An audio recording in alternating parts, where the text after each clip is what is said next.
Rarely does Hollywood portray Africa or Africans except through the eyes of outsiders. Not so The Woman King.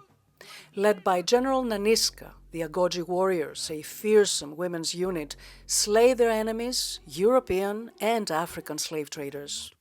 Academy Award winner Viola Davis says she identifies with her warrior character. I saw myself within the same way I see my white counterparts. And it wasn't until I went out into the world and the industry that I realized the world and the industry does not see me the same way.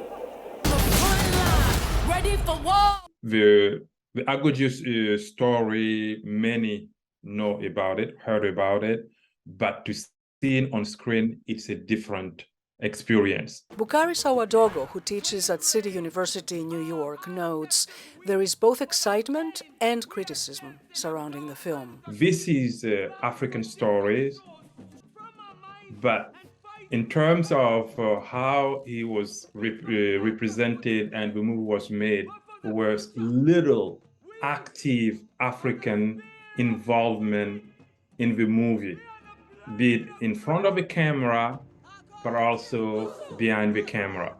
It took 7 years and upwards of $50 million to make The Woman King, which was shot in South Africa.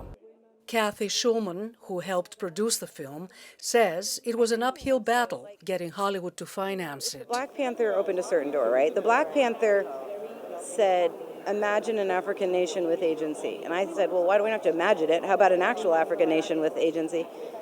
You know, each one of these things is a step. Actors trained rigorously for the combat scenes, says Sheila Atim, who co-stars as Agoji warrior Amenza.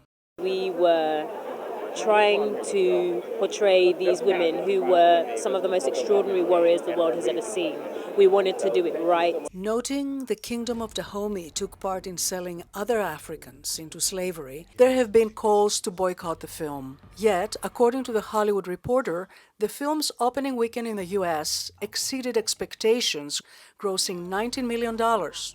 Women made up 58% of all ticket buyers, according to post-strike exit polling.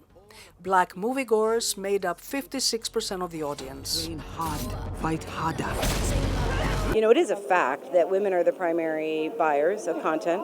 That's film, that's television, that's streaming. And so really what you're doing is asking to make a movie for the majority, not the minority. Despite controversies, the film has generated excitement in Africa and among the African diaspora, says Sawadogo. And they can really, identify with it even more.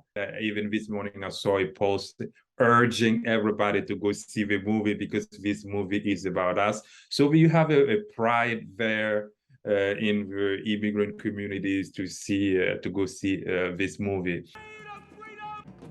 Viola Davis wants more films produced about empowered Black people, especially women, in Africa and America. We've got to normalize it. Listen, we've been here just as long as everyone else since 1612 in a completely different capacity, but we are human too. We are Dahomey! Penelope Polou, VOA News, Washington. Don't know.